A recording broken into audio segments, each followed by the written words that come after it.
welcome to the channel. Thank you everybody for tuning in. Join me today for a little bit of an informational video on modding. I've been wanting to do this video for quite a while now, and it's my nightmare mods, my horror stories, and my worst mods that I have done.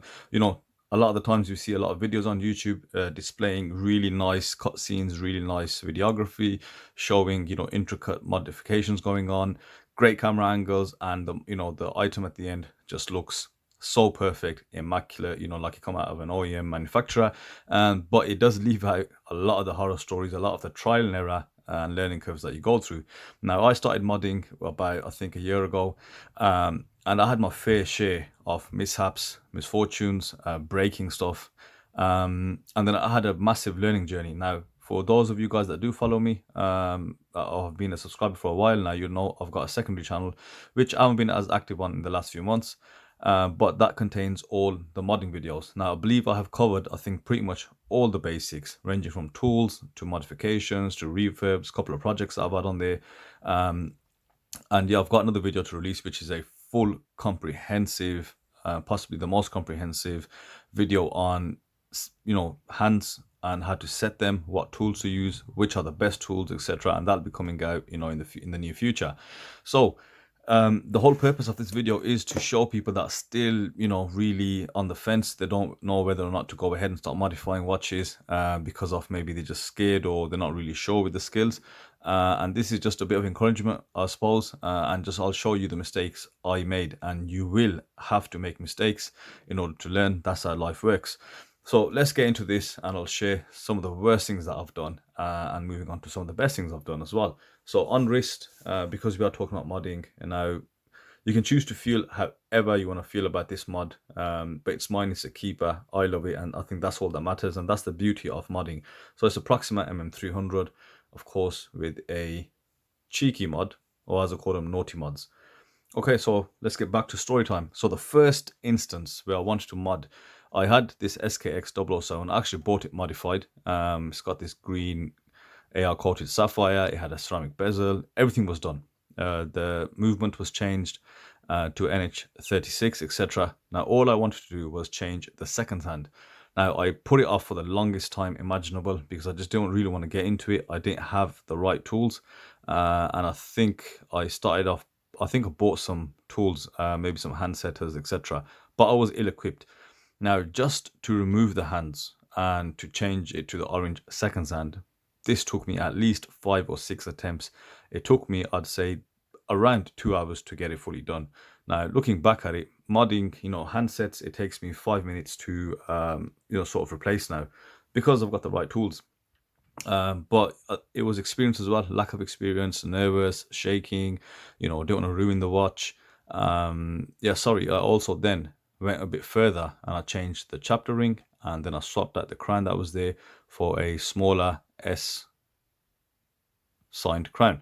But the initial thing was hands. I scratched up the hands. That's what took them out. I've put these aftermarket brushed tuner style hands in now.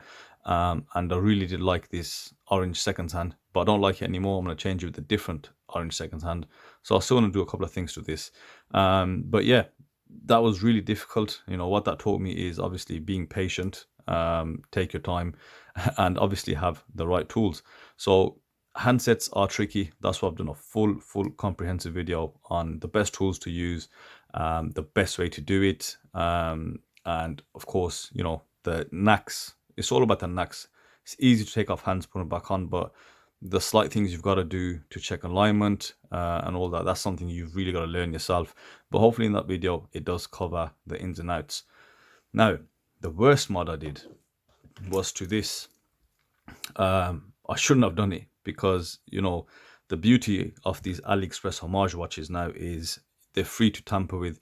They're not expensive. You can get a cheap NH35 powered, homage watch as little as 60, 70 quid. People start off on the Paganis, the sub homages. So that's a good way to sort of start. And if you do mess something up, it's not the end of the world. You haven't damaged anything with some real value. But on this occasion, I did. So the only thing I've done here, I've changed the sapphire and I've also changed the hands. And the bezel, sorry, I've gone for a coinage bezel, and that was the hardest part, the bezel for me. Take a look here. You can see just a bit of damage here. And that is because I struggled for, when I say 2 days, 3 days, that's how long it took. Not continuous, obviously. I attempted it the first day. The bezel was not budging. I tried everything. I tried this. I was sweating. My forearms were pumped. I was pressing so hard. It wasn't happening. Kept slipping. I had one of these. As you can see, I beat the lights out of this. And what I ended up doing was, I think on the third day, is I used this beauty over here. I had I was at wit's end with it, to be honest. I stuck this in here, and believe it or not, I went at it with a hammer. And I kept hitting it. I think once you're past that point, you're like, you know what, even if I break it, I don't care. And I hit it so hard, the dial had fully turned. So that's when I thought, oh, gotta stop it. What have I done? So I did, in all honesty, flap it a bit, because I had just bought this watch, and I thought, you know what, at that time it was still a bit pricey.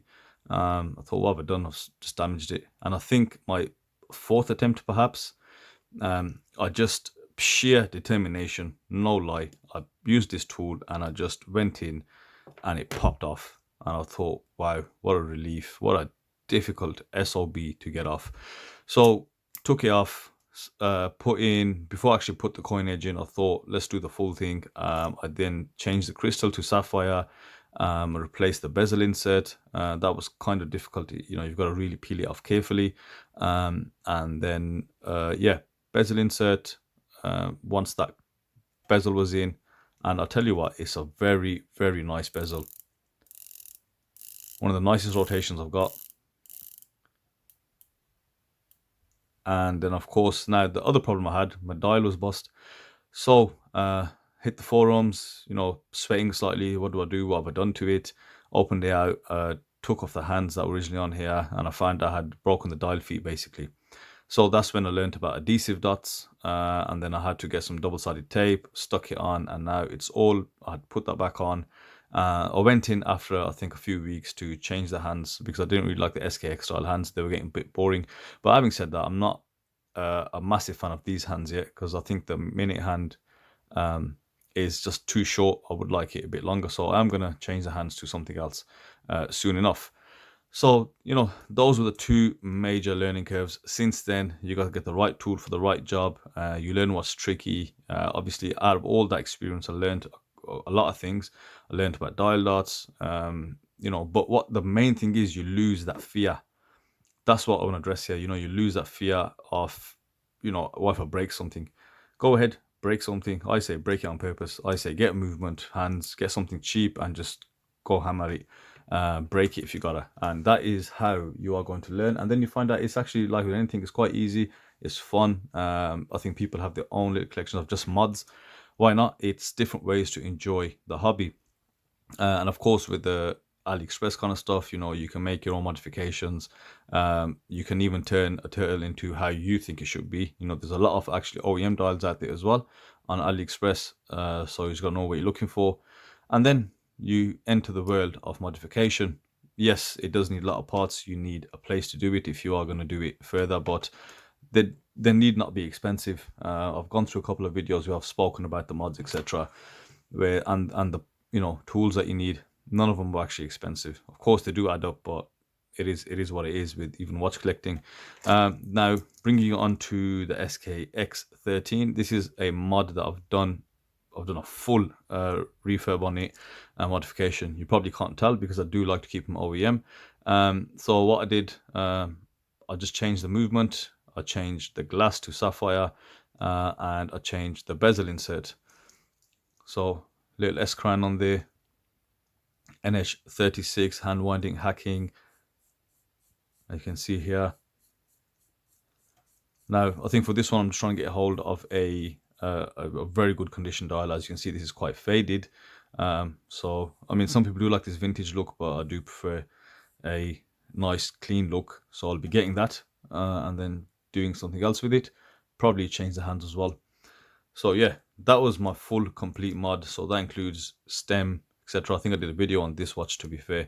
And then brings you across to things like this SKX, I believe 33, the 40mm from Seiko. Quite an old watch now, but it is actually a very nice watch with some great dimensions. Wears really comfortably, and I've put an aftermarket dial on here. And just gave it a different look with some tuner style hands, and I think it looks really, really good. S crown, etc. I put a domed hardlex crystal and a new bezel insert.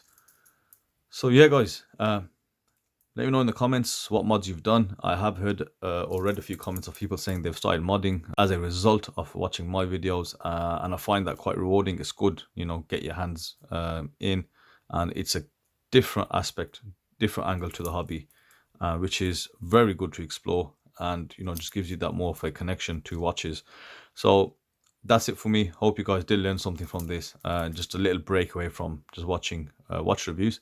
So let me know your thoughts in the comment section. As always, hit the subscribe button. You know the script, and I'll see you on the next video.